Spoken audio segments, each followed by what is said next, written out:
Τα καλά και αξιομνημόνευτα που έγιναν και είναι προδρομικά ή και παράλληλα με όσα θα αναφέρω παρακάτω και βέβαια θεωρούνται αξιόπιστα και θεμελιακά δεδομένα, πρόφτασα και τα ιστόρισα σε δεδομένες ευκαιρίες και ανακοινώσεις και τελευταία το 2016 στα προλεγόμενα του πρώτου τόμου του έργου ζωής μου, τα πρωτόγραφα της εξηγήσεως στη νέα μέθοδο σημειογραφίας, στο κεφάλαιο «Η ευεργεσία του έθνους χρέους σημερινό».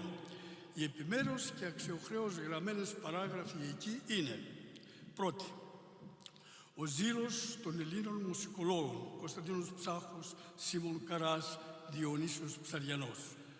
Το 1917 που ανέφερα μόλις τώρα παραπάνω, εκδόθηκε το βιβλίο «Έργο ζωής» του Κωνσταντίνου Ψάχου και θεμέλιος λίθους της έρευνας για την ορθή ερμηνεία και εξήγηση της σημειογραφίας, η παρασημαντική της βυζαντινής μουσικής, είτε ιστορική και τεχνική επισκόπηση της σημειογραφίας της βυζαντινής μουσικής από τον πρώτο χριστιανικών χρόνων μέχρι τον Καθημάς, ένα Αθήνες 1917. Και μια Κύριος Περιστέρης ψάλλει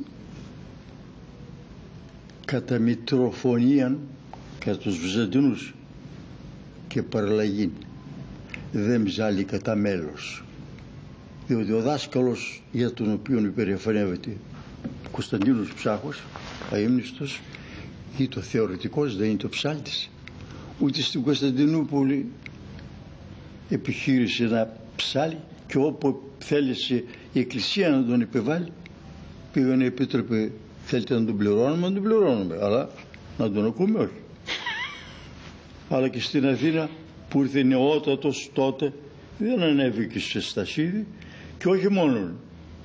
Ο πρώτος στη τάξη μαθητής του Χατζηθεοδόρου Δημήτριος, ακούγοντάς με διδάσκω την κλίμακα, μου λέει: κύριε Καραμάνη, εσείς από την αρχή, από την κλίμακα, διδάσκετε διαστήματα, διδάσκετε ύφος, ρυθμό, διδάσκεται ήχον. Εμείς τόσα χρόνια, 30 χρόνια, στην κλίμακα την ακούγαμε και τις μελωδίες ας το πιάνω απάνω. Δεν λέγεται. Το πιάνο είναι, δεν λέει ψέματα. Η φωνή μπορεί να πει ψέμα χωρίς να είναι ψέμα, αλλά το πιάνο είναι αυτό. Γιατί το πιάνο γράφει για την τετράχφωνη μουσική που θέλει τους τόνους να είναι συγκερασμένοι, διότι 4 μαζί θα, σαν άκουσμα, θα δώσουν ένα αρμονικό άκουσμα. Κάθε παρέλκυση, κάποιο από αυτούς θα είναι εις βάρος της αρμονίας. Αλλά μελωδία έχουμε, ποια είναι που άλλος φθέγγει διεφθόγγει και άλλος. Και έκανε που λέτε τότε πώς ψάλλει ο κύριος Περιστέρης και πώς ψάλλουμε εμείς που είμαστε μαθητές ψαλτών και όχι θεωρητικών μόνο. Και Κύριε και ξαπρώσε,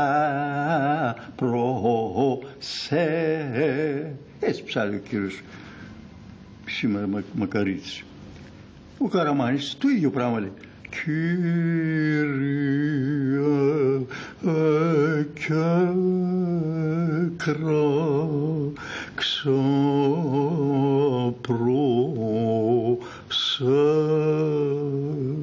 Εδώ είναι, έχει ποιότητα. Εδώ είναι οι οξύες. Εδώ είναι οι 4 βαρίες σκέτ του βάρους επώνυμη. Βαρία με όπισθεν στίξη, κράτημα, που σημαίνει μακρόν σε σχέση με την άρση που είναι βραχής. Μας είπες, δάσκαλε, για τον Κωνσταντίνο Ψάχο και μου ήρθε στο μυαλό μου ο Σίμων Καράς. Το ίδιο είναι. Άλλη σχολή. Το ίδιο είναι. Δεν είναι το ίδιο. Η ίδια σχολή. Το Ψάχο. Αυτή είναι συνέχεια. Δεν έχει είδηση του Καρά έψελ πουθενά. Όχι. Λοιπόν, πώς μπορεί να μιλεί τώρα για σχολή δική του? Για σχολή. Έκανε τη σχολή δική του, αλλά με βάση συγκερασμένα διαστήματα. Τρέμω τώρα που το ακούω. Είπα πώς. Αυτά λέει ο Καραμάνης. Αυτά λέει ο Καραμάνης, αυτά είναι αλήθεια.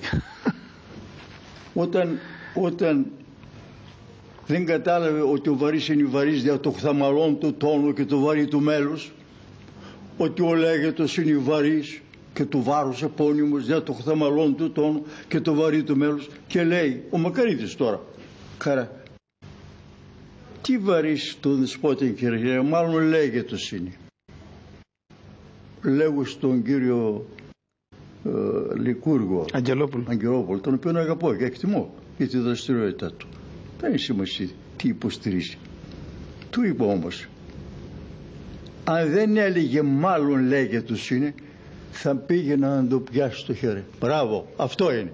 Είναι λέγετος. Ο οποίος λέγετος είναι βαρύς και το βάρος επώνυμος. Και το χθαμαλών τόνο. Άλλο θα λέει μάλλον, πάμε πάλι στα του Χρυσάνθου. Ή μεν υποτιθεί ο πρώτος οίκος έχει τον Κετόνο ίσον, ο πλάγιος του πρώτο έχει τον πάτο. Μάτια βγάζουν αυτά τα λάθη, αγαπητέ Γιάννη. Μάτια βγάζουν. Όμως αυτά τα λάθη, δάσκαλε, με ειδοποιούν ότι πρέπει. Διδάσκονται και αυτοί έχουν πέρασει σήμερα, αυτοί οι άνθρωποι. Τι να κάνουμε μέσα στην τύφλα, τι περιμένετε τώρα. Να βρει τη φως. Από αυτό πάσχουμε. Όπως είπες προηγουμένως, δεν αντιλέγει κανείς περί των δραστηριοτήτων του κ. Λικούργου Αγγελόπουλου. Αλλά όμως εμείς, το ζητούμενο στην εκπομπή σήμερα είναι αυτός ο άνθρωπος αποδίδει πιστά τα διαστήματα, αποδίδει πιστά την παράδοση. Δεν την ξέρει. Για τον Αγγελόπουλο. Ναι. Δεν την άκουσα. Ο θείος του ήταν ψάλτης. Βυσσοκενό.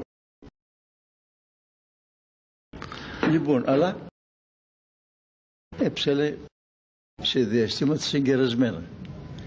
Έψαλε τετράφωνα. Αυτά άκουσε δηλαδή. Ο μικρός ναι. Όταν πέρασα εγώ από τον πύργο της Ελίας, αυτό το παιδάκι. Λίγο πολύ, κάθε ένας έχει τον εγωισμό του. Ο Καραμάνης τότε έπαιρνε 3 φορές περισσότερο από ό,τι έπαιρνε ο θείος του σε χρήματα. Αλλά ο Καραμάνης είναι Μακεδόν τώρα.